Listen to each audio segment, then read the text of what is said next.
காளியம்மன் வரலாறை பத்தி தான் இந்த வீடியோ ஃபுல்லா நம்ம பார்க்க போறோம். எல்லாத்துக்கும் வணக்கம். எல்லாம் எப்படி இருக்கீங்க? நல்லா இருக்கீங்களா? மனசு பிடிச்ச சாப்பிடுங்க, சந்தோஷமா வாழுங்க. இந்த வீடியோ நம்ம என்ன பார்க்க போறோம்னு ஆல்ரெடி உங்ககிட்ட நான் சொல்லிட்டேன்.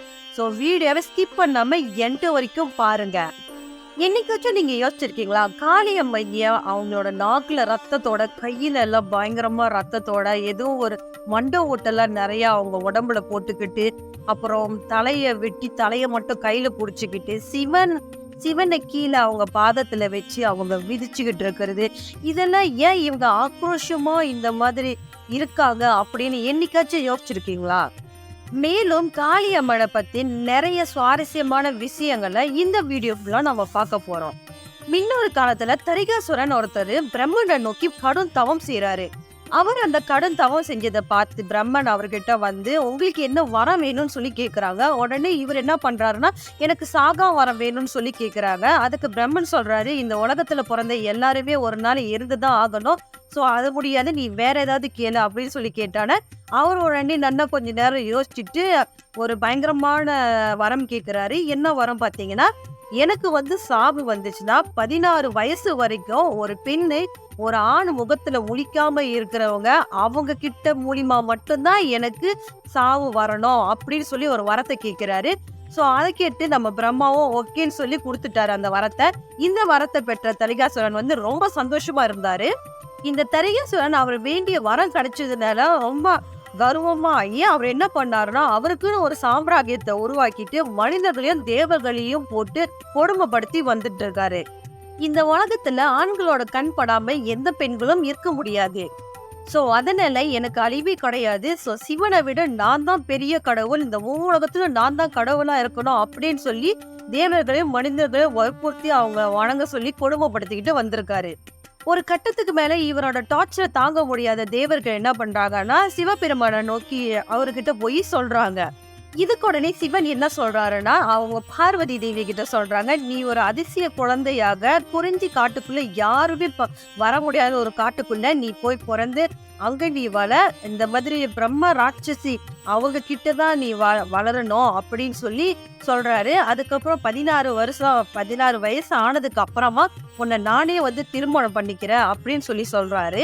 அதுக்கு பார்வதி தேவியும் ஓகே சொல்லிட்டு அந்த குறிஞ்சி காட்டுக்குள்ள ஒரு அழகான பெண்மணியா பிறந்து அவங்க வாழ்ந்துகிட்டு வராங்க.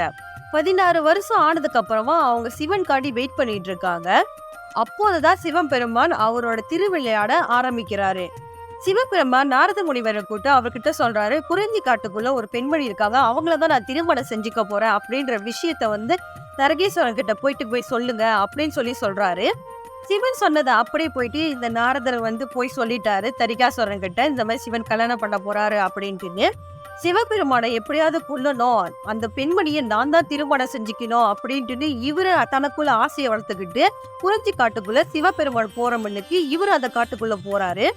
ஆனா அங்க வந்து சிவன் வந்து இன்னும் வரல அப்படின்னு சொல்லி கடும் கோவத்துல இருக்காங்க அந்த பார்வதி. தரிகாசுரன் அங்க போய் என்ன சொல்றாருன்னா, இந்த ஊமனத்துக்கு நான் தான் தெய்வம், நான் உன்னை கல்யாணம் பண்ணிக்கிறேன் அப்படின்னு சொல்லி வற்புறுத்திக்கிட்டு இருக்காரு. அப்போதான் பயங்கர கோபமா இருக்கிற பார்வதி அவங்க வந்து காளி ரூபத்துக்கு விஸ்வரூபம் எடுக்கிறாங்க. கோபத்துல இருக்கிற காளி அவங்க கண்ணு சிவந்த கண்ணோட நீட்ட நாக்கோட காட்சி அளிச்சிட்டு இருக்காங்க. தரிகாசுரனுக்கு அங்க நடக்கிறது ஒண்ணுமே புரியல. உடனே காளி தேவிய சொல்றாங்க, நீ பிரம்மா கிட்ட வாங்கின வரத்தை யோசிச்சு பாரு அப்படின்னு சொல்லி சொல்றாங்க. அப்போதான் காளி தேவி தன்னை அழிக்கிறதுக்காண்டி இந்த உலகத்துல அவதாரம் எடுத்திருக்காங்கன்னு அவனுக்கு அப்பதான் புரியுது. அடுத்த நிமிஷமே காளி அவங்க கையில இருக்கிற திரிசூலத்தை வச்சு அந்த தரிகாசுரன் கழுத்தை வெட்டுறாங்க. ஆனா அவனோட தலையிலிருந்து விழுந்த ரத்த துளியோட நிறைய தரிகாசுரன் உருவெடுத்துக்கிட்டே இருக்காங்க. அதனால காளி தேவி என்ன பண்றாங்க, அந்த தரிகாசுரன் ரத்தத்தை கடிச்சு அவங்க பற்களால கடிச்சு உறிஞ்சி இழுத்துறாங்க. தரிகாசுரன் ரத்தம் காளி தேவி உடம்புக்குள்ள போனான அவனோட அரக்க குணம் எல்லாம் காளி தேவிக்கு வருது. அதனால அந்த போர்ல இருக்கிற எல்லா தரிகாசுரனையும் இவங்க வெட்டி வதம் செய்யறாங்க. இதனால பூமி ஃபுல்லா ரத்த கலவையா ஆனாட. சோ நம்மளோட பூமாதேவி இருக்காங்களா, அவங்க வந்து தவம் செய்யறாங்க, இந்த மாதிரி அமைதியா அவங்க சாந்தமாவங்க அப்படின்னு சொல்லிட்டு இருக்காங்க.